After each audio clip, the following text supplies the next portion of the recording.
हाय बच्चों, कैसे हैं आप सब। मैं रोशन कुमार आप सभी का स्वागत करता हूं आपके अपने YouTube चैनल ई अच्छा है। आज की क्लास में हम बात करने वाले हैं क्लास 9 का चैप्टर 8 क्वाड्रिलेटरल का one of the most important theorem जिसका नाम है mid point theorem. Mid point theorem के बेस पर पूरा का पूरा क्लास 9 का एनसीईआरटी का एक्सरसाइज 8.2 सॉल्व होता है। और इतना ही नहीं, जब आप हायर स्टडी करते हो ना और कोई कॉम्पिटिटिव एग्जाम फेस करते हो तो उस कॉम्पिटिटिव एग्जाम में भी मिड पॉइंट के थ्योरम के बेस पर भर भर के क्वेश्चन पूछे जाते हैं। तो ये मत समझना कि ये क्लास 9 के बच्चों के लिए ही इंपॉर्टेंट है, ये उन सारे बच्चों के लिए इंपॉर्टेंट है जो किसी ना किसी तरह से पढ़ाई से जुड़े। तो आइए स्टार्ट करते हैं मिड पॉइंट थ्योरम और बहुत ही बेसिक से डील करते हैं और समझते हैं मिड पॉइंट थ्योरम होता क्या है। सबसे पहले मिड पॉइंट थ्योरम के स्टेटमेंट को समझते हैं, फिर हम इसको प्रूव भी करेंगे। ओके, क्या कह रहा है स्टेटमेंट? सबसे पहले स्टेटमेंट में पढ़ रहा हूं। The line segment joining the midpoint of the sides of a triangle is parallel to third side and equal to half of it। Video को सबसे पहले यहीं पर पॉज करो और जो स्टेटमेंट बोर्ड पे लिखा आ रहा है थ्योरम का उस स्टेटमेंट को एक बार रीड करो, ध्यान से रीड करना। उम्मीद है आप सबने वीडियो को पॉज किया होगा और इस स्टेटमेंट को पूरा रीड किया होगा। मैंने ऐसा क्यों कहा, उसका दो रीजन है बच्चा। पहला रीजन कि वर्ड प्रॉब्लम का जब क्वेश्चंस आता है तो बच्चे इस क्वेश्चंस को देखकर ही डर जाते हैं। बहुत सारे बच्चे वर्ड प्रॉब्लम क्वेश्चंस को ही छोड़ देते हैं, बोलते हैं भैया हमारे बस की नहीं है, जबकि वर्ड प्रॉब्लम क्वेश्चंस बहुत ही आसान होते हैं। ऐसा इसलिए मैं कह रहा हूं क्योंकि वर्ड प्रॉब्लम क्वेश्चंस को अगर आपको सॉल्व करना है तो 4 स्टेप याद रखना पड़ेगा। कितने स्टेप? 4 स्टेप। दुनिया के किसी भी मैथमेटिक्स का वर्ड प्रॉब्लम बहुत ही आसानी से सॉल्व कर सकते हैं, बहुत ही आसानी से, अगर ये 4 स्टेप याद रखें। पहला स्टेप, जब भी कभी वर्ड प्रॉब्लम क्वेश्चंस, ध्यान से सुनना मेरी बात, जब भी कभी वर्ड प्रॉब्लम क्वेश्चंस आपके सामने दिया जाए तो सबसे पहले ये देखो क्वेश्चंस को पढ़ करके कि क्या उस क्वेश्चंस का रफ स्केच बनाना पॉसिबल है। अगर पॉसिबल है तो रफ स्केच बनाओ, ठीक है। दूसरा स्टेप, फिर से क्वेश्चंस को दोबारा रीड करो और दोबारा रीड करके ये पता करो कि क्वेश्चंस में क्या क्या हमें दिया गया है। ओके, बहुत इंपॉर्टेंट चीज है। और तीसरा स्टेप और बहुत ही काम किया स्टेप कि क्वेश्चंस को दोबारा पढ़िए। क्या ये काम का था? अरे नहीं, ये काम का नहीं था पगले। क्वेश्चंस को दोबारा पढ़िए और काम की बात ये है, तीसरा स्टेप ये है कि क्वेश्चंस को पढ़ने के बाद ये पता करो कि लाना क्या है भैया, प्रूफ करना तो होगा ना, कुछ तो फाइंड करना होगा, वो क्या करना है ये पता करो। तो भैया ये 3 स्टेप क्लियर हो गया। फिर चौथा स्टेप क्या है? चौथा स्टेप और बहुत ही इंपॉर्टेंट स्टेप, जब आप ये 3 स्टेप कंप्लीट कर लेते हो कि अगर रफ स्केच बनाना है तो बन गया, बना लिया, गिवन है तो वो लिख लिया, जो फाइंड करना है या प्रूफ करना है वो भी पता कर लिया, तो इसका मतलब होता है कि आपने क्वेश्चंस का 80% काम फिनिश कर लिया। 80% काम फिनिश हो गया। हाँ, मैं इसलिए ऐसा कह रहा हूं क्योंकि यही बहुत बड़ी बात होती है कि आपको वर्ड प्रॉब्लम समझ में आ गया, आपने ये समझ लिया कि क्वेश्चन में दिया क्या है और लाना क्या है। क्योंकि इसको समझने के बाद अगला 20% काम बस इतना ही होता है कि जो रिक्वायरमेंट होती है, जो लाना होता है, उसके अनुसार कैलकुलेशन करते जाओ, प्रॉपर्टी लगाते जाओ, क्वेश्चंस में आंसर आ जाएगा। तो उम्मीद है आपको ये बातें समझ में आ गई होगी कि वर्ड प्रॉब्लम क्वेश्चन को सॉल्व करने के लिए किन बातों को हमें ध्यान रखना है। तो सबसे पहले हम स्टेप 1 चलते हैं इस क्वेश्चन को सॉल्व करने के लिए। क्वेश्चंस को दोबारा रीड करते हैं और इसका अगर रफ स्केच पॉसिबल है तो रफ स्केच बनाते हैं और बहुत ही बारीकी से बनाते हैं, ठीक है ना। क्वेश्चंस रीड करते हैं। The line segment joining the midpoint of the sides of a triangle, किसकी बात हो रही है? ट्राइंगल की बात हो रही है। तो सबसे पहले सॉल्यूशन में जाएं और एक रफ स्केच में ट्राइंगल बना लें। सबसे पहले यार देखो, मैं बहुत अच्छा डायग्राम तो नहीं बनाता, बट इतना बनाता हूं कि सामने वाले को समझ आ जाए, ठीक है। और मैं हमेशा कहता हूं कि डायग्राम का मतलब ये नहीं होता कि बहुत सुंदर बना है। डायग्राम का मतलब ये होता है, रफ पैसेज का मतलब ये होता है कि ऐसा बनाओ कि क्या लिख रहे हो ये सामने वाले को समझ में आ जाए। आपको पिकासो नहीं बनना, ओके। चलिए, तो सबसे पहले ट्रायंगल की बात हुई थी, तो ट्रायंगल हमने बना लिया। अब भैया अब क्या करें, क्वेश्चंस को दोबारा पढ़ो। क्यों? क्योंकि चीजों को ढूंढ ढूंढ के निकालना है, ढूंढ ढूंढ के, और उसी के अनुसार रफ स्केच बनाना है, ठीक है ना। पढ़ते हैं। The line segment of the, ध्यान से सुनना, the line segment joining the mid point of the sides of a triangle. Triangle की बात किया तो ट्रायंगल हमने बना दिया। अब दोबारा फिर से सुनिए, अब और क्या क्वेश्चन बोल रहा है, फिर से एक बार रीड करते हैं ताकि और अच्छे से बात कैसे क्लियर हो जाए। द लाइन सेगमेंट, क्या बोल रहा है, द लाइन सेगमेंट। सबसे पहले ये समझते हैं कि ये लाइन सेगमेंट होता क्या है। लाइन सेगमेंट से पहले ये समझ लो कि लाइन क्या होता है। ये एक लाइन है, एक लाइन के पास बेटा ना तो स्टार्टिंग पॉइंट होता है ना तो एंडिंग पॉइंट होता है। ये जो एरो दिख रहा है ना, तीर का निशान, इधर भी और इधर भी, इसका मतलब होता है लाइन उधर भी जा रहा है और इधर भी मूव कर रहा है, ठीक है। तो ये एक लाइन है। बट भैया क्वेश्चन में तो बोला लाइन सेगमेंट, बेटा रुको थोड़ा ठहरो, लाइन सेगमेंट भी समझेंगे, पहले लाइन तो समझ लें, क्योंकि लाइन समझ में आएगा तभी लाइन सेगमेंट आएगा। क्लियर? तो हमने लाइन समझ लिया, अब लाइन सेगमेंट क्या होता है वो समझते हैं। लाइन सेगमेंट जो होता है वो एक लाइन का छोटा सा टुकड़ा होता है। मतलब ये a part of a line is called line segment. जैसे ये लाइन था, इस लाइन का एक छोटा सा टुकड़ा ले लिया, ए और बी, तो इस लाइन का ए बी एक क्या है, छोटा सा टुकड़ा है, तो ये अपने आप में लाइन सेगमेंट है। तो क्वेश्चन में लाइन सेगमेंट की बात हो रही है, किसकी बात हो रही है, line segment. The line segment, अब लाइन सेगमेंट समझ में आ गया, और लाइन सेगमेंट की बात कहां हो रही है, क्वेश्चन में। द लाइन सेगमेंट, अब लाइन सेगमेंट करता क्या है, क्वेश्चन आगे बढ़ो, ज्वाइनिंग, ज्वाइन कर रहा है। ज्वाइन करने का मतलब होता है मिलाता है, किसको, मिड पॉइंट। भैया ये मिड पॉइंट क्या होता है, मिड पॉइंट समझते हैं, ठीक है। बारीकी से एक एक बात को क्लियर करते हैं। मिड पॉइंट का मतलब होता है जैसे AB एक लाइन सेगमेंट है, ठीक है ना, तो इसका बीचों बीच वाला पॉइंट, मान के चलो इसके बीचों बीच में C आए, ठीक है, तो जो बीचों बीच वाला पॉइंट C है, ये अपने आप में लाइन, ये अपने आप में मिड पॉइंट है, ये अपने आप में क्या है, मिड पॉइंट। तो जो बीचों बीच वाला पॉइंट होता है, बीचों बीच का मतलब होता है कि इससे जितनी दूरी A की होगी उतना ही C से दूरी किसकी होगी, B की, मतलब AC बराबर BC। क्लियर है? मैंने क्या कहा, C से जितनी दूरी A की होगी उतना ही दूरी C की किससे होनी चाहिए, B से। अगर ऐसा होता है तो C एक मिड पॉइंट है। C क्या है, मिड पॉइंट। अब समझ में आ गया मिड पॉइंट क्या होता है। हमने लाइन सेगमेंट समझ लिया, मिड पॉइंट समझ लिया। क्वेश्चन को फिर से रीड करते हैं। सर अब थक चुके हैं क्वेश्चन रीड करके। बेटा यही तो गलती, क्वेश्चन जितने बार रीड करोगे उतना अच्छे से समझ में आएगा, उतने क्लियर होगा। देखा ना, मैंने क्वेश्चन रीड करा, जो जो वर्ड आ रहा था उसको बहुत ही बारीकी से समझा कि उसका मतलब क्या होता है, तभी तो आपको वर्ड प्रॉब्लम का मतलब समझ में आएगा। ठीक है, फिर से पढ़ते। The line segment joining the mid point, मतलब लाइन सेगमेंट जो है वो ज्वाइन कर रहा है किसको, मिड पॉइंट को, मिड पॉइंट को। अब मिड पॉइंट क्या है भैया, mid point of the sides, मतलब साइड्स पे मिड पॉइंट है ऑफ अ ट्रायंगल। ये जो ट्रायंगल बना है ना, ट्रायंगल के साइड्स पे मिड पॉइंट है। ठीक है, तो सर यहां पे तो टोटल 3 साइड है, AB, दूसरा BC और तीसरा AC, तो मिड पॉइंट है, तो इन्हीं साइड्स पे मिड पॉइंट है बेटा। जैसे हमने मान लिया कि AB पे पहला मिड पॉइंट है, तो सर AB पे क्यों माना, हम BC पे भी मान सकते हैं, मान लो यार, फर्क क्या पड़ता है। तो AB पे मान ले, BC पे मान ले, AC पे मान ले, किसी पे भी मान ले। फिलहाल हमने किस पे माना है, एक मिड पॉइंट AB पे माना है और दूसरा मिड पॉइंट किस पे माना है, AC। ठीक है, तो फिर से दोबारा क्वेश्चन पढ़ता हूं, काम करते जाता हूं।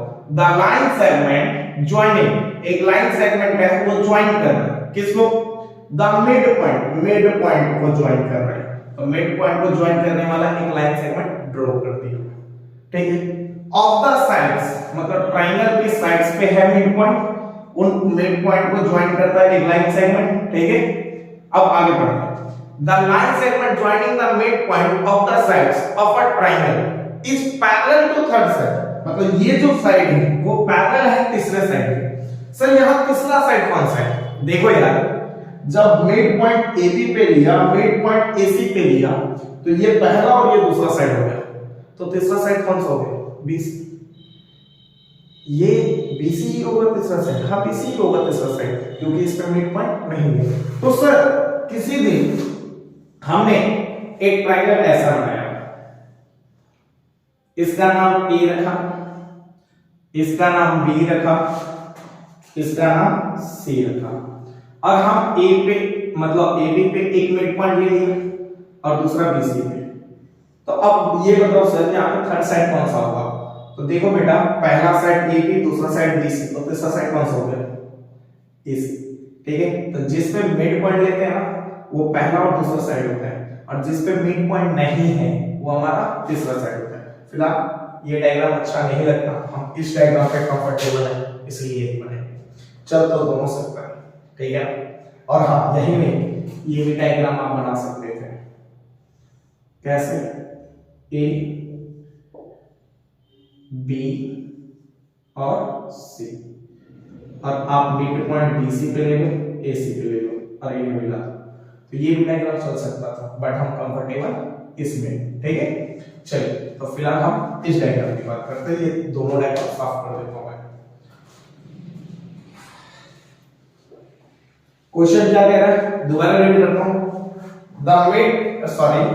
द लाइन सेगमेंट, एक लाइन सेगमेंट है, ज्वाइनिंग द मिड पॉइंट, जो मिड पॉइंट को ज्वाइन कर रहा है, of the sides of a triangle, मतलब ट्रायंगल की साइड्स पे जो मिड पॉइंट है उसको ज्वाइन करने वाला एक लाइन सेगमेंट है, is parallel to third side, मतलब ये पैरेलल है तीसरे साइड के, ठीक है। सर पैरेलल का मतलब क्या होता है? तो पैरेलल का मतलब समझ लो बेटा, बहुत काम है। पैरेलल का मतलब होता है वो लाइन जो एक दूसरे को कभी कट ना करे, ठीक है। अगर कोई लाइन ऐसे गया और ऐसे कट करके चला गया तो ये एक इंटरसेक्टिंग लाइन है, इंटरसेक्ट किए, ठीक है। अगर कोई लाइन ऐसे था, इसको बीचों बीच में काट के चला गया, मतलब जितने इस पॉइंट से दूरी इधर की है उतना ही इस पॉइंट से दूरी इधर की है, मतलब ये इसके बराबर है, तो ये अपने आप में क्या करेगा? बाइसेक्टिंग।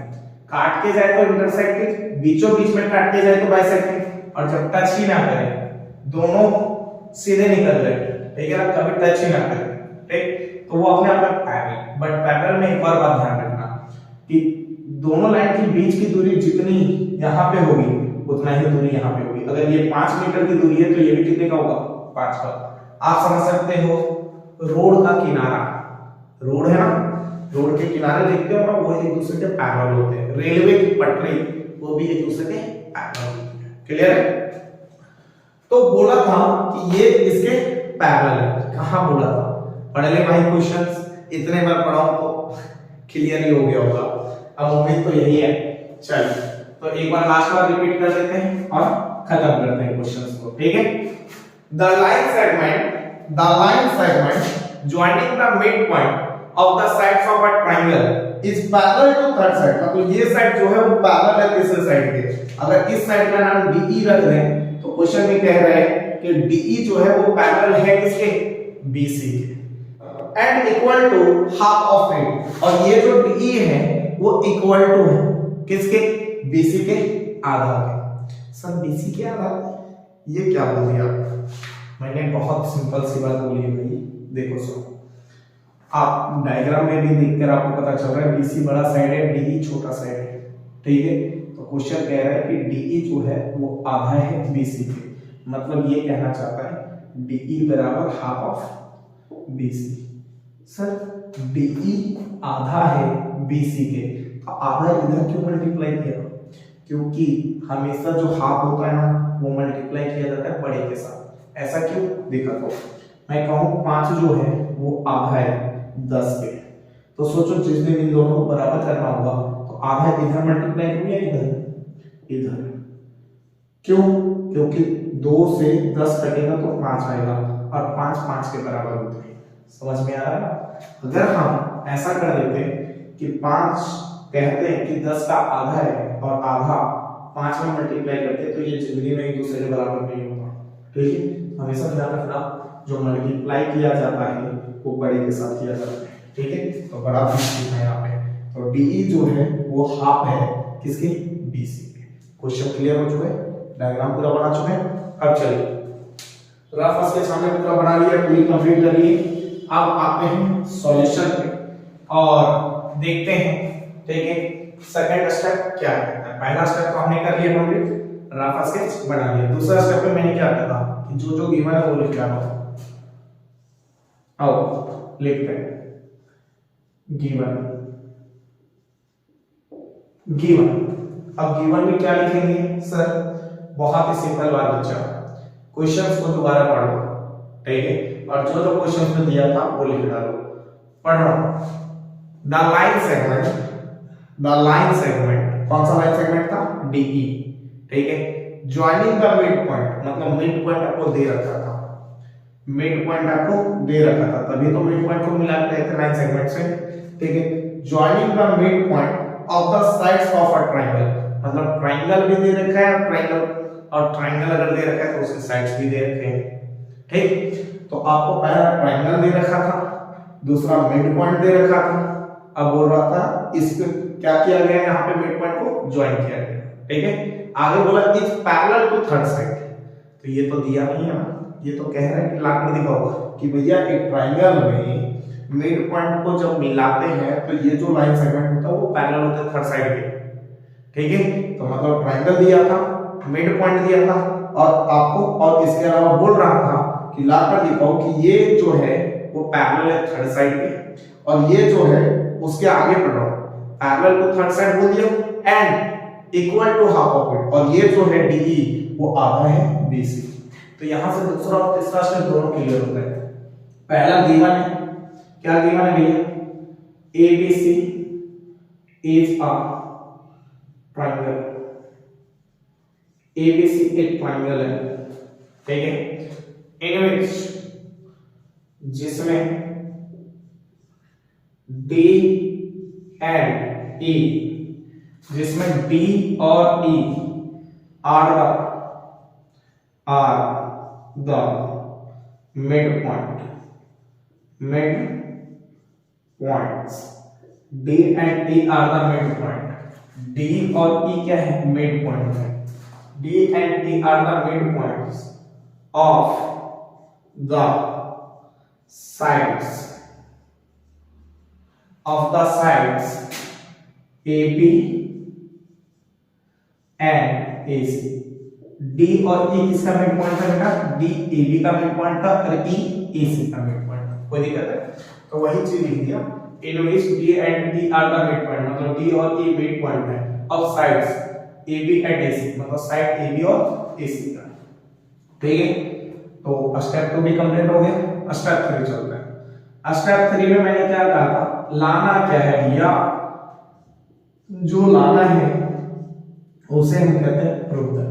ठीक है, लाना क्या था, क्वेश्चन एक बार और पढ़ लेते हैं, इतना पढ़ा है तो the line segment joining the mid point of the sides of a triangle, ठीक है, इज पैरेलल टू, मतलब जो लाइन सेगमेंट है डी वो पैरेलल है किसके, parallel to third side. Third side कौन है, बीसी, मतलब डीई पैरेलल है बीसी के। ये लाना है आपको,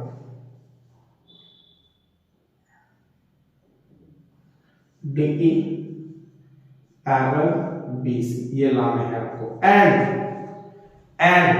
आगे बोला and equal to half of it, मतलब डीई जो है वो हाफ है किसका, बीसी की। इट बीसी के लिए लगाया गया है, मतलब आपको ये भी शो करना है DE equal to half of BC. Clear है ये बात है। तो मिड पॉइंट थ्योरम का स्टेटमेंट आपको अच्छे से समझ में आ गया। हमने स्टेप 1 में रफ स्केच बना लिया, ये भी अच्छे से क्लियर हो गया। गिवन स्टेप 2 में लिख दिया, ये भी अच्छे से समझ में आ गया। प्रूव दैट स्टेप 3 भी लिख दिया, ये भी अच्छे से समझ में आ गया। अब आता है भैया ये चीज लाइन कैसे, तो इस चीज को देखो तो हमें कोई मतलब एक अंदाजा नहीं मिल रहा है करना क्या है। तो जब हमारे पास कोई ऑप्शन नहीं होता कि करना क्या है, ठीक है, कुछ नहीं दिखता, तो हम लोग जुगाड़ लगाते हैं। क्या लगाते हैं? जुगाड़। अरे जब हमारा देश ही जुगाड़ से चलता है, देश में बहुत सारी चीजें जुगाड़ से चलती है, तो ऐसे ही तीनों भी हम लोग जुगाड़ से उपयोग कर लेते हैं, कुछ चीजें जुगाड़ लगा लेते हैं और उस जुगाड़ को गणित के लैंग्वेज में कहते हैं कंस्ट्रक्शन। क्या कहते हैं? कंस्ट्रक्शन, जो हम अपनी मर्जी से करते हैं। तो हमने क्या किया? कुछ काम नहीं किया, बहुत छोटा सा काम किया। डीई को एक्सटेंड किया एफ तक।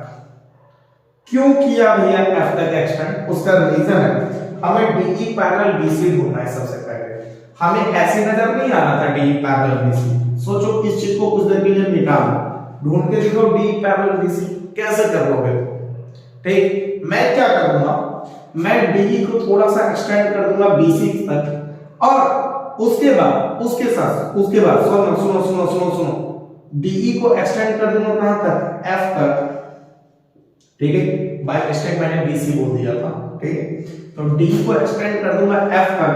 ठीक है, और एफ तक एक्सटेंड करने के बाद हम लोग ज्वाइन कर देंगे। ठीक है, सीएफ। इससे क्या होगा सर?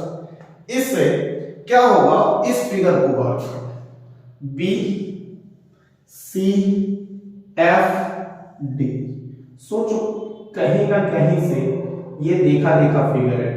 अगर हम ये प्रूव करने में कामयाब हुए कि बी सी एफ डी एक पैरेललोग्राम है, तो आप याद करो पैरेललोग्राम की प्रॉपर्टी पढ़े हो कि अपोजिट साइड पैरेलल और इक्वल होते हैं। तो सोचो पूरा डीएफ पैरेलल हो जाएगा बीसी के। जब डीएफ बीसी के पैरेलल है तो ये पूरा लाइन पे, ठीक है, डी भी तो इसी का पार्ट है डीएफ का, तो डी भी किसके पैरेलल हो जाएगा? बीसी के। समझ में आ गया ना? इसीलिए हमने एक्सटेंड किया डीई को कहां तक? एफ तक, और ज्वाइन कर दिया सी से। ठीक है, किसको? एफ को। अब वही चीज कंस्ट्रक्शन में लिखेंगे, extend DE up to F, extend DE up to F such that मतलब इस तरह एक्सटेंड कर रहे हैं कि डीई जितना है, जितनी लेंथ डीई की है उतनी ही लेंथ ईएफ की होगी। तो हमने लिखा extend DE up to F such that DE equal to EF. ठीक है, फुल स्टॉप, ज्वाइन। उसके आगे हमने ज्वाइन किया, किसको ज्वाइन किया? सीएफ को। तो एक बार बात, जब आप कंस्ट्रक्शन करते हैं ना, तो या तो ऐसे बना लो, या तो इसको अगर अलग से शो करना है तो आप इसको डॉटेड लाइन से भी बना सकते हैं ऐसे, ताकि आपको पता चल सके कि आपने कंस्ट्रक्शन किया है। ठीक है, बाकी यही तो लिख तो दिया है ना हमने, यही बहुत है। चलो अब चलते हैं प्रूफ में। किस में चलते हैं बच्चा? प्रूफ में। लेकिन मेरे पास तो स्पेस की कमी लग रही है, तो आप ऐसा करो, सबसे पहले इसको नोट करो, फिर आगे बात करो। जल्दी से नोट करो। उम्मीद है आप सबने नोट कर लिया होगा। ठीक है, जो कंस्ट्रक्शन किया ये सब आप ध्यान रखना, मतलब जो गिवन है, प्रूफ दैट है, कंस्ट्रक्शन है, वो आपके कॉपी में आपके सामने लिखा होगा, उसको ध्यान रखना। ठीक है, जब भी मैं बोलूं तो उस चीज को जाकर के एक बार जोर देख लेना कि सर बोल क्या रहे हैं। ठीक है, आइए प्रूफ की बात करते हैं। प्रूफ में हमने सबसे पहले सोचा कि यार ऐसा करते हैं ना, बी सी एफ डी को एक पैरेललोग्राम बनाते हैं। कैसे बनाए पैरेललोग्राम? पैरेललोग्राम हम तभी बना सकते हैं इसको काश हमें ये पता चल जाए कि बीडी, जो ये बी और ये डी, जो बीडी है वो बराबर है सीएफ के, और बीडी जो है वो पैरेलल है सीएफ के। क्योंकि किसी भी क्वाड्रिलेटरल में अगर एक साइड, ठीक है, अगर अपोजिट साइड पैरेलल और इक्वल हो जाता है तो वो एक पैरेललोग्राम हो जाता है। भैया इसी को क्यों करना है? हम इसे भी तो कर सकते हैं। देखो पहले जब तुम इसे ये वाला साइड अगर इसको इसके इक्वल और इसको इसके पैरेलल प्रूव करने में कामयाब हो गए तो बी सी एफ डी एक पैरेललोग्राम हो जाएगा। अब पैरेललोग्राम होते ही अपोजिट साइड, मतलब ये वाला साइड भी तो इसके इक्वल और ये वाला साइड भी तो इसके पैरेलल हो जाएगा, उसके बाद जो चाहिए वो मिल जाएगा। ठीक है, तो सबसे पहले इसको इसके बराबर करेंगे, लेकिन कैसे करेंगे? ये तो ट्रायंगल है, ये वाला जो CF दिख रहा है वो किसका पार्ट है? ट्रायंगल CEF के, और ये तो कोई ट्रायंगल में आता नहीं। तो याद करो हमने सीखा है कि D एक मिड पॉइंट है। जाके गिवन में देखो लिखा हुआ है ABC is a triangle in which D and E are the midpoint of AB and AC। मतलब D मिड पॉइंट है, और याद करो मिड पॉइंट का मतलब बताया था AD किसके बराबर होगा? DB के। मतलब ये दोनों एक दूसरे के बराबर, तो क्वेश्चन पे दे रखा है। तो अगर हम इसको डायरेक्टली बराबर नहीं कर सकते तो सोचो, अगर हम ये कामयाब हो जाए कि ये पार्ट इसके बराबर, ठीक है ध्यान से सुनना, ये CF हो जाए AD के बराबर और AD किसके बराबर है? DB के, तो ये भी एक दूसरे के बराबर हो जाएंगे, होंगे ना। तो हम सबसे पहले CF को बराबर करेंगे AD के। उम्मीद है कुछ लोगों को समझ में आ गई होगी, और जिनको समझ में नहीं आई है टेंशन मत लो। अभी मैं लिखूंगा तो दोबारा जब लिखूंगा, मतलब एक बात को मैंने बोल दिया और जब लिखूंगा तो वो और अच्छे से क्लियर हो जाएगा, ठीक है। आइए लिखते हैं proof. In triangle AED and in triangle AED and triangle CEF, in triangle AED and triangle CEF, एक इस ट्रायंगल और एक इस ट्रायंगल में काम कर रहे हैं, ठीक है। अब मैं यहां पे लिख रहा हूं AE equal to EC, AE equal to CE। ये कैसे लिख दिया? Since E is the midpoint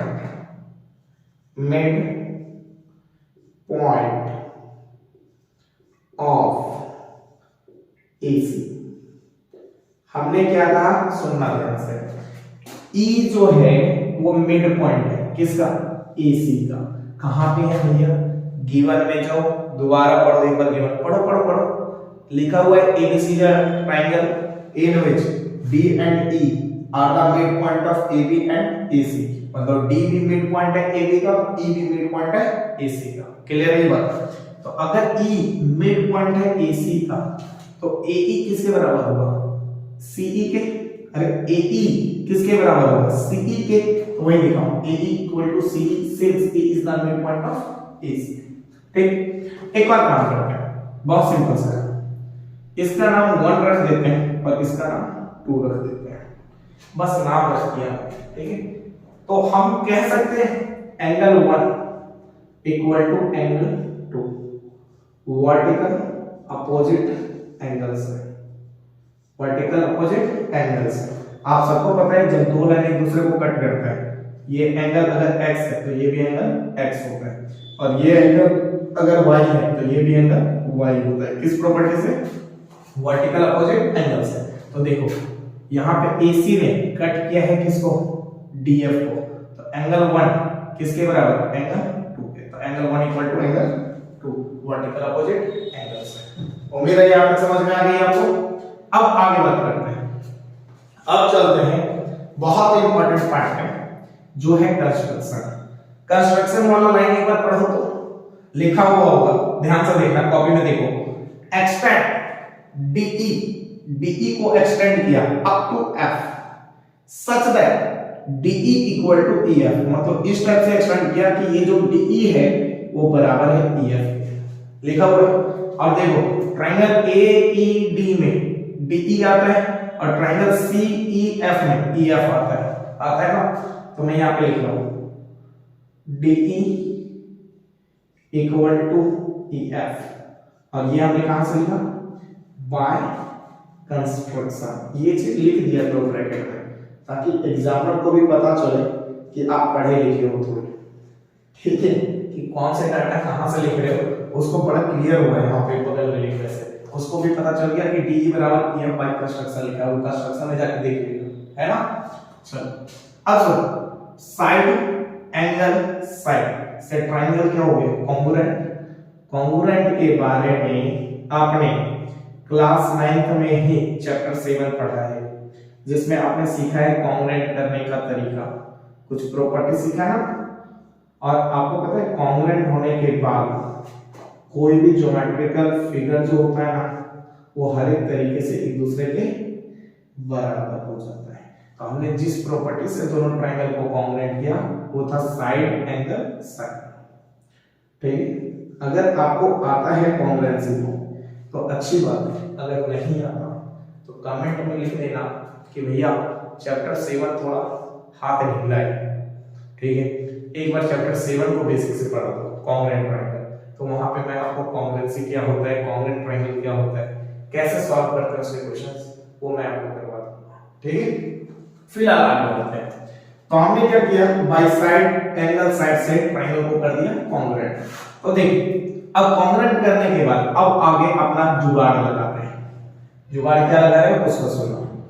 पहला काम कर रहे हैं कि इस एंगल का नाम दे दे रहे हैं हम 3 और इसका नाम रख रहे हैं 4। ठीक, लिख रहा हूं मैं एंगल 3 इक्वल टू एंगल 4। ये कैसे लिख दिया, देखो जब ट्रायंगल कॉन्ग्रुएंट होता है ना तो इसके कॉरस्पॉन्डिंग पार्ट इक्वल होते हैं, ये तो पढ़ा ही होगा। तो देखो पहले अब कॉरस्पॉन्डिंग पार्ट कैसे पता चलता है, जो ट्रायंगल लिए हो उसके अनुसार कॉरस्पॉन्डिंग पार्ट। जैसे एंगल की बात करें तो एंगल ए किसके बराबर होगा, एंगल सी। देखो ए ई बी में एंगल ए आया था 3, हमने 3 ही लिखा है ना, और सी ई एफ में एंगल सी कितना था 4। तो ए के सामने कौन आ रहा था, ए के सामने सी, तो ए की जगह पे देखो ए के सामने सी आ रहा था ना, तो 3 की जगह पे कौन आ रहा है 4, एंगल 3 4 के बराबर। क्लियर है ये बात है। इसी तरह एक और पार्ट हम इक्वल कर रहे हैं जिसका नाम है, जिसका आगे काम होगा उसका देखो वो चीज है, देखो in triangle A E D में एडी, ठीक, और in triangle C E F में सी एफ एक दूसरे के बराबर। देखो AD equal to C F, A D equal to C F. देखो हम कॉरस्पॉन्डिंग पार्ट ले रहे हैं। ओके, चलो उम्मीद है यहां तक अच्छे से आपको क्लियर हो गया होगा। और ये चीज जो हमने लिखा वो लिखा है बाय, अच्छा इस चीज को इक्वेशन मान लेते हैं, काम आएगा। ठीक है, इसको रहने दो, इसको इक्वेशन फर्स्ट मान लो। By C P C T, ये कॉन्ग्रुएंट के बाद जब दो ट्रायंगल कॉन्ग्रुएंट हो जाता है तो उसके कॉरस्पॉन्डिंग पार्ट इक्वल होते हैं by C P C T. C P C T का फुल फॉर्म होता है corresponding part of congruent triangle. ठीक है, उम्मीद है यहां तक हो गया होगा और अच्छे से क्लियर हो गया होगा। जल्दी से इसको नोट करो, वीडियो को पॉज करके, उसके बाद हम आगे बात करते हैं। चलिए, उम्मीद है आप सबने नोट कर लिया होगा। देखते हैं आगे, मिटा देते हैं इसको। ठीक है,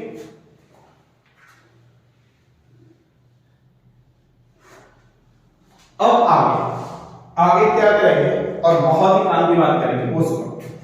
आगे हम लिख रहे हैं, ध्यान से सुनिएगा, ये बहुत इंपॉर्टेंट चीजें लिखने वाले हैं। Since D is the mid point of AB, ये जो D है वो मिड पॉइंट है AB का। अगर AB का मिड पॉइंट है तो AD किसके बराबर होगा, DB के। तो यहां पे लिख रहा हूं therefore AD equal to DB। ठीक है, ये इक्वेशन सेकंड। देखो from equation first and equation second, ठीक है, इक्वेशन 1 और इक्वेशन 2 से देखो इक्वेशन 1 में AD किसके बराबर, CF के।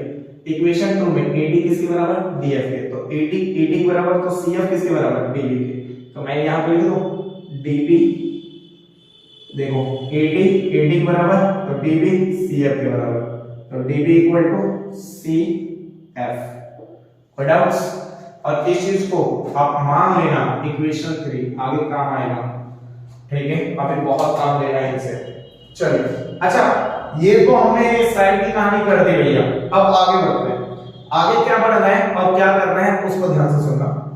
अब साइड को इक्वल कर दिया, देखो DB CF के बराबर है, ये हमने कहा था शुरू में ही कि हम लोग ये दोनों को बराबर करेंगे और साथ में पैरेलल भी करेंगे, तभी तो पैरेललोग्राम बनाएंगे। तो पैरेलल कैसे करें वो सुनना, ये एंगल काम आएगा पैरेलल करने।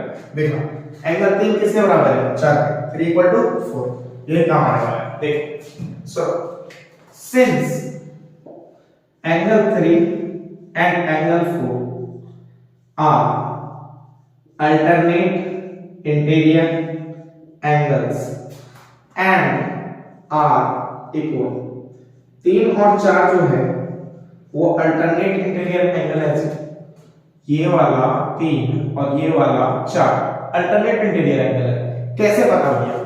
अब सबसे पहले अल्टरनेट इंटीरियर एंगल होता क्या है वो सुनो। दो पैरेलल लाइन को जब कोई ट्रांसवर्सल लाइन कट करे तो ये वाला एंगल इसके बराबर होता है। और किस प्रॉपर्टी से होता है? अल्टरनेट इंटीरियर एंगल से। हमने क्लास 9 में चैप्टर 6 लाइंस एंड एंगल के अंदर ये पढ़ा। ओके, तो ध्यान रखिएगा। तो वही चीज हम लोग यहां पे कर रहे हैं। देखो हम कह रहे हैं कि ये वाला लाइन सोचो कि कुछ देर के लिए आगे भाग रहा है, ये वाला लाइन सोचो कुछ देर के लिए आगे भाग रहा है। तो ये एक ट्रांसवर्सल लाइन ही तो है जो इसको कट करके जा रहा है, ठीक है। और अगर नहीं भी ये ट्रांसवर्सल लाइन, कुछ देर के लिए गोली मारो ट्रांसवर्सल लाइन को, लेकिन सोचो एक एंगल लाइन के इस साइड है और एक एंगल लाइन के इस साइड, एक इधर और एक इधर और एक दूसरे के बराबर है। तो ये क्या है? अल्टरनेट इंटीरियर एंगल है और एक दूसरे के बराबर है। तो ये तभी पॉसिबल हो सकता है कि एक लाइन के दोनों, ध्यान से सुनना, ये लाइन के अपोजिट साइड हो और एक दूसरे के बराबर हो तो ध्यान से मैं क्या बोला? ये लाइन के अपोजिट साइड हो तो अल्टरनेट इंटीरियर एंगल और एक दूसरे के बराबर हो तो अल्टरनेट इंटीरियर एंगल से ही बराबर हो। तो ये तभी पॉसिबल है जब ये लाइन कभी ना कभी इसके पैरेलल रहा होगा। बस उल्टा बोल दिया, जब ये लाइन पैरेलल और इसको कोई ट्रांसवर्सल लाइन कट करे तो ये इसके बराबर। अब उल्टा बोलो, ये दोनों एक दूसरे के बराबर और लाइन के अपोजिट साइड है तो ये दोनों लाइन एक दूसरे के पैरेलल। क्लियर है? बस यही कह रहा हूं। देखो ये दोनों एंगल एक दूसरे के बराबर और लाइन के अपोजिट साइड है, एक लाइन के इधर एक लाइन के इधर। ये तभी पॉसिबल है जब ये लाइन इसके पैरेलल हो। तो मैं कह दूं AD जो है वो पैरेलल है CF के। तो वही चीज मैं लिखने जा रहा हूं। ओके, उम्मीद है यहां तक आपको बहुत ही बारीकी से क्लियर हो गया होगा। तो यहां लिख रहा हूं देयरफॉर AD पैरेलल CF। अच्छा एक और बात, अगर AD CF के पैरेलल, सुनना, रेल की पटरी एक दूसरे के पैरेलल होती है, अभी बताया था। सोचो किसी दिन इस रेल की पटरी को यहां से काट के छोटा कर दिया जाए तो क्या ये पैरेलल नहीं रहेगा? रहेगा, तब भी पैरेलल रहेगा। पैरेलल में ये फर्क नहीं पड़ता कि जितना लंबा, मतलब जितनी लेंथ ऊपर वाली लाइन है उतना ही लेंथ नीचे वाली होनी चाहिए। छोटा बड़ा भी हो सकता है, ये छोटा भी हो सकता है और बड़ा भी हो सकता है। तो सोचो जब AD CF के पैरेलल, तो AD को ही तो एक्सटेंड किया DB तक, ठीक है, AD को ही तो एक्सटेंड किया DB तक, तो AD CF के पैरेलल, तो DB भी किसके पैरेलल? CF के। तो मैं यही लाइन यहां पे लिखने जा रहा हूं, ध्यान से सुनिएगा। देयरफॉर DB पैरेलल CF, और इसे हम लोग इक्वेशन 4 मानेंगे। उम्मीद है आपको यहां तक बहुत ही प्यार से क्लियर हो गया होगा। जल्दी से नोट करो, फिर हम लोग आगे बढ़ते हैं।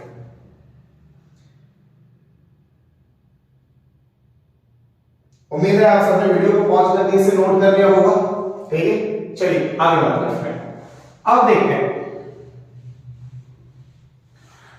आगे।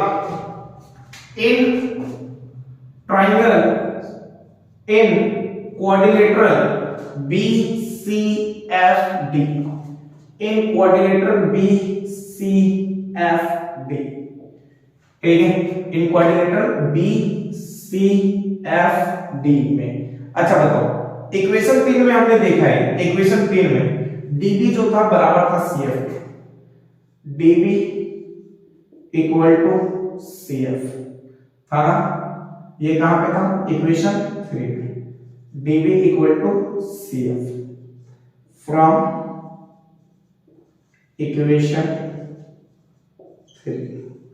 अच्छा, और इक्वेशन 4 देखो अभी आपके सामने बोर्ड पे लिखा हुआ है, DB पैरेलल है CF, तो यहां पे लिखो DB पैरेलल CF। ये हमने कहां से लिखा? From equation 4। क्लियर है ये बात है? तो यहाँ पे एंड लगा देते हैं, थोड़ा सुंदर हो जाए, थोड़ा सुंदर सुंदर दिखे भैया, ठीक है। और याद करो क्वाड्रिलेटरल की प्रॉपर्टी होती है कि अपोजिट साइड अगर इक्वल है, ठीक है, और पैरेलल है तो B C F D parallelogram होगा। तो यहाँ पे लिख रहा हूं B C F D is a parallelogram.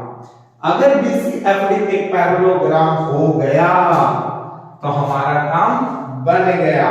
कैसे बना देखो, पहला काम बना, ध्यान से सुनिएगा कि बी सी एफ डी एक पैरेललोग्राम है, तो जिस तरह ये साइड इसके इक्वल और ये साइड इसके पैरेलल, उसी तरह डीएफ, ठीक है, बीसी के पैरेलल और डीएफ बीसी के इक्वल। तो मैं दोनों साइड लिख रहा हूं, दोनों चीज लिख रहा हूं, DF parallel BC and DF and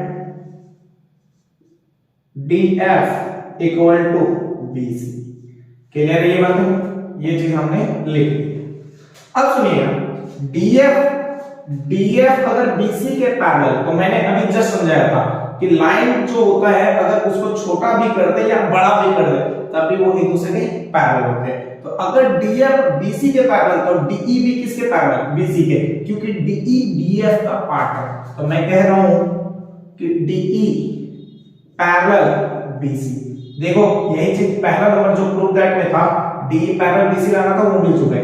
and DF को बार करो, ये पूरा पूरा डीएफ है ना, डीएफ को लिख लो, डीएफ को लिख दूं डीई प्लस ईएफ, डीएफ को लिख लो DE plus EF equal to BC. ठीक, डीई पैरेलल बीसी रहने दिया जी, डीई को डीई रहने दिया जी, और कंस्ट्रक्शन जब कंस्ट्रक्शन पे लिखा हुआ है एक्सटेंड, देखो कंस्ट्रक्शन को देखो, कॉपी खोलो और कंस्ट्रक्शन देखो, extend DE up to F, DE को एफ तक बढ़ाओ, ठीक है, लिखा हुआ है ना, देखो ना, extend DE up to F such that DE equal to EF, मतलब डीई जो है वो ईएफ के बराबर है। तो सोचो अगर डीई ईएफ के बराबर तो ईएफ के जगह डीई रख दे क्या, तो ईएफ के जगह रख रहा हूं डीई इक्वल टू बीसी। अब सुनो, DE parallel BC and DE plus DE to DE equal to BC.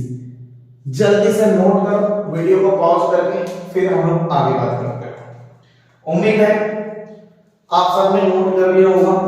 अब आगे देखो, इसके आगे, ठीक, अब देखो डीई पैरेलल बीसी, जो यहां था वही रहने दिया, एंड का एंड, अच्छा देखो 2 मल्टीप्लाई में इक्वल की साइड गया तो डिवाइड में, तो DE equal to half of BC होगा ना।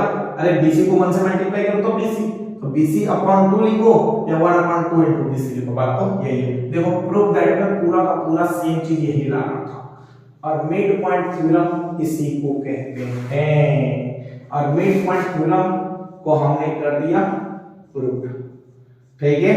तो जब भी मिड पॉइंट थ्योरम लगाना हो ना तो लगाओगे क्या कि मिड पॉइंट थ्योरम ऐसे कहेगा कि किसी भी ट्रायंगल में दो मिड पॉइंट को मिलाने वाला जो लाइन सेगमेंट होता है कहेगा क्या, पहले वो सुनो, वो थर्ड साइड के पैरेलल होता है, वो थर्ड साइड के हाफ होता है।